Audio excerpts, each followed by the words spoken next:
Hello guys, welcome back to your channel journey to success. हमारी banking awareness की series continued है।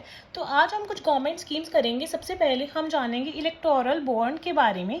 ये जो स्कीम है ये 2018 में आई थी। जैसे जब भी कोई पॉलिटिकल पार्टीज़ को हमें डोनेशन देना होता है तो उसके रिलेटेड है ये चीज़ कि for making donations to the political parties हम डोनेशंस दे सकते हैं। बाय कैसे दे सकते हैं? परचेज करके इलेक्टोरल बॉन्ड्स को। और ये जो बॉन्ड परचेज कर सकते हैं ये multiples of 1000, multiples of 10,000, 1 lakh, 10 lakh, 5 crore ऐसे इनके मल्टीपल्स में ही परचेज हो सकता है और इसकी कोई भी मैक्सिमम लिमिट नहीं है। ठीक है। और जो इलेक्टोरल बॉन्ड है इसको इशू करने के लिए सिर्फ स्टेट बैंक ऑफ इंडिया को ऑथराइजेशन दिया गया है। ठीक है। और जो ये इलेक्टोरल बॉन्ड है इस पे डोनर का नेम मेंशन नहीं किया जाता, मतलब कौन लोन दे रहा है ये वहाँ पे मेंशन नहीं किया जाता है। ये जो बॉन्ड की विंडो है ये 4 बार खुलती है साल में।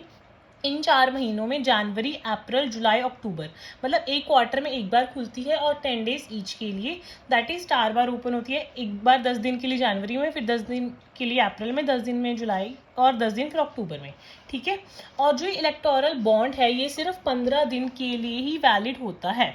अगर आपने किसी सपोज पॉलिटिकल पार्टी को इलेक्टोरल बॉन्ड देना है, मतलब डोनेशन देना है, तो आपने एसबीआई से जाके इलेक्टोरल बॉन्ड परचेज कर लिया और 15 दिन तक ही वो पार्टी उसको कैश करा सकती है। अगर उस पार्टी ने if not in cash within 50 days जो पैसा है वो डोनेट हो जाएगा automatically to the PM relief fund. ये बहुत इंपॉर्टेंट क्वेश्चन बनता है कि अगर वो 15 दिन में कैश नहीं करवाती हैं इलेक्टोरल बॉन्ड को तो उसका पैसा कहाँ पे डोनेट हो जाता है? तो उसका पैसा डोनेट हो जाता है पीएम रिलीफ फंड में। इसको अच्छे से मार्क कर लेना, इंपॉर्टेंट। ठीक है। अब इसके तहत किन किन पार्टीज़ को एलिजिबल हैं जो लोन्स ले सकती हैं?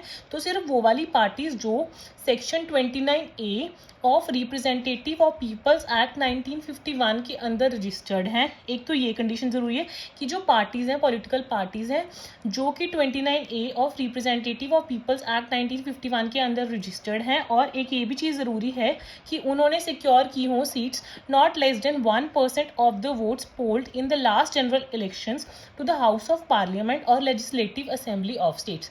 मतलब ये भी ज़रूरी है कि कम से कम उन्होंने 1% सीट्स को सिक्योर किया हो। और एक और चीज़ इंपॉर्टेंट है कि जैसे आपको मैंने बताया था कि विंडो 4 बार खुली रहती है जनवरी, अप्रैल, जुलाई और अक्टूबर में, वैसे एक एडिशनल टाइम पीरियड भी दिया जाता है 30 डेज़ का विंडो ओपन करने के लिए।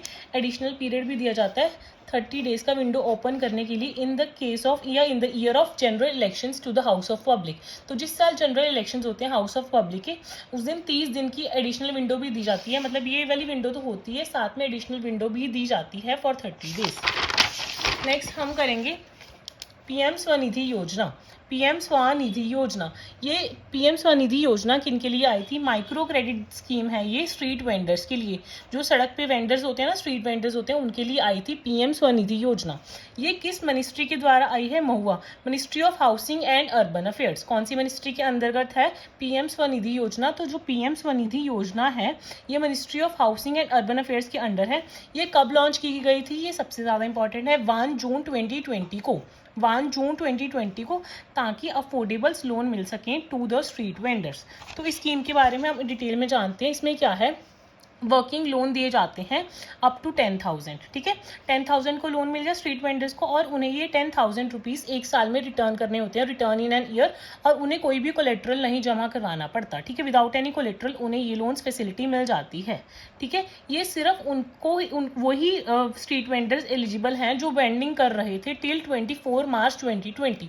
वही स्ट्रीट वेंडर्स इसके अंतर्गत एलिजिबल हैं जो 24 मार्च 2020 तक वेंडिंग कर रहे थे। ठीक है। और अगर स्ट्रीट वेंडर्स इसकी टाइमली रीपेमेंट कर देते हैं तो जितना भी इंटरेस्ट है उस पर उन्हें इंटरेस्ट सब्सिडी मिल जाती है 7% पर एनम की। और वो जो सब्सिडी है डायरेक्ट बेनिफिट ट्रांसफ़र के बेस से उनके अकाउंट में 6 मंथली बेसिस पे आ जाती है। और अगर वो डिजिटल पेमेंट करते हैं तो उन्हें हर महीने 100 रुपये कैशबैक मिलता है, तो टोटल उन्हें 1200 कैशबैक भी मिल जाता है और वो आगे फर्दर स्कीम के लिए भी एलिजिबल हो जाते हैं। This was all about PM Svanidhi योजना। ठीक है। अब ये नेक्स्ट एक इंपॉर्टेंट स्कीम और है सुकन्या समृद्धि योजना। कौन सी है? सुकन्या समृद्धि योजना। इसके लिए 2 गर्ल्स मतलब पर हाउस, एक घर में 2 गर्ल्स एलिजिबल है एक पेरेंट्स की, ठीक है। और अगर सिंगल चाइल्ड है तो 2 गर्ल्स एलिजिबल होगी, पर अगर पहले सिंगल डॉटर है उसके बाद ट्विंस होगी तो वो तीनों एलिजिबल हो जाएंगी। अगर फर्स्ट केस में ट्विंस होगी तो 2 लड़कियां एलिजिबल होगी, अगर पहले एक लड़की हुई है बाद में एक लड़की हुई है तो वो दोनों एलिजिबल होगी।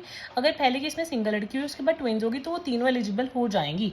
जो सुकन्या समृद्धि योजना है ये कब लॉन्च हुई थी? सुकन्या समृद्धि योजना लॉन्च हुई थी 22 जनवरी 2015 को, ठीक है। 22 जनवरी 2015 को पानीपत हरियाणा से लॉन्च की गई थी।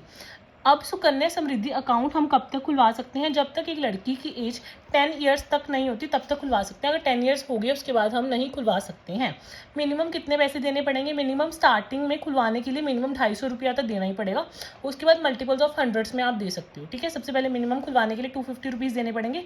मैक्सिमम आप एक साल में 1.5 लाख रुपया दे सकते हो, 1,50,000 दे सकते हो, ठीक है। स्टार्टिंग में मिनिमम 250 रुपीज़, उसके बाद देन आफ्टर मल्टीपल्स ऑफ 100। इसकी मैच्योरिटी क्या है? 21 years from the date of opening it. जो आपने खुलवाया है उसके 21 साल बाद इसकी मैच्योरिटी है। ये इंपॉर्टेंट कर लेना, 21 ईयर गर्ल्स की एज नहीं मैं बोल रही हूँ from the date of opening it. इसके अंतर्गत सबसे ज़्यादा इंटरेस्ट रेट मिलता है जो कि है 7.6% पर एनम, ठीक है। और एक और चीज़, 50% विड्रॉल अलाउड है एट द एज ऑफ 18। जब लड़की की एज 18 ईयर्स हो जाती है तब अलाउड है 50% withdrawal for the higher education purposes, ठीक है। अब एक आज की हम लास्ट स्कीम कर रहे हैं, ये सबसे इंपॉर्टेंट स्कीम है, आपने सुना ही होगा, प्रधानमंत्री जन धन योजना। कौन सी है? प्रधानमंत्री जन धन योजना। ये योजना क्यों आई थी? फाइनेंशियल इंक्लूजन को बढ़ावा देने के लिए। और ये योजना लॉन्च की गई थी नरेंद्र मोदी जी के द्वारा। कब लॉन्च की गई थी? 28 अगस्त 2014, 28 अगस्त 2014।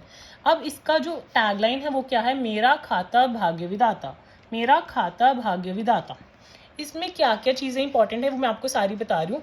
ये सबसे पहले ये इसमें क्या है? ज़ीरो बैलेंस अकाउंट है, मतलब आप ज़ीरो बैलेंस अकाउंट खुलवा सकते हो और आपको कोई भी मिनिमम बैलेंस रखने की नीड नहीं है। अगर आपने अकाउंट अच्छे से ऑपरेट किया तो आफ्टर 6 मंथ्स आपको, after satisfactory operation of account, मतलब आपने अच्छे से मेंटेन किया प्रॉपर अकाउंट को, तो ओवरड्राफ्ट की फैसिलिटी मिल जाती है, ठीक है। ओवरड्राफ्ट की फैसिलिटी कितनी मिलेगी? 10,000 वन अकाउंट पर हाउस होल्ड 10,000 रुपीज़ की ओवरड्राफ्ट की फैसिलिटी मिल जाएगी, मतलब एक हाउस होल्ड में एक ही जने को मिलेगी। और ओवरड्राफ्ट की फैसिलिटी के लिए आपकी एज होनी चाहिए 18 ईयर्स टू 65 ईयर्स, ठीक है। और ओवरड्राफ्ट की फैसिलिटी जैसे कि मैंने आपको बताया सिर्फ करंट अकाउंट होल्डर्स को ही मिलती है, बट सिर्फ इसकी एक्सेप्शन है कि प्रधानमंत्री जनधन योजना में जो आपका सेविंग्स अकाउंट है उस पर भी आपको 10,000 तक की ओवरड्राफ्ट की फैसिलिटी दी जाती है।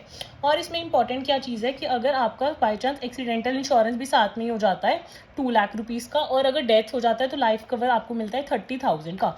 एक्सीडेंटल इंश्योरेंस है 2 लाख का और डेथ कवर है 30,000 का। पहले ही 1 लाख हुआ करता था, अभी ये 2 लाख किया गया है, ठीक है। जिनके अकाउंट्स 28 और 2018 के बाद खुले हैं ना उनके लिए ही 2 लाख हुआ है, उससे पहले 1 लाख ही चला करता था, ठीक है। The claim is the holder have perform minimum, ये जो क्लेम है ये सिर्फ तभी मिलेगा कि अगर जो होल्डर है उसने मिनिमम एक ट्रांजैक्शन की है within 90 days prior to the date of accident. ये 2 लाख का इंश्योरेंस सिर्फ तभी मिलेगा अगर जो वो होल्डर है उसने एक ट्रांजैक्शन की है within 90 days prior to the date of accident. I hope आपको ये शॉर्ट नोट्स में से क्लियर हुआ होगा। Don't forget to like share and subscribe. अब मिलते हैं नेक्स्ट वीडियो में, बाय।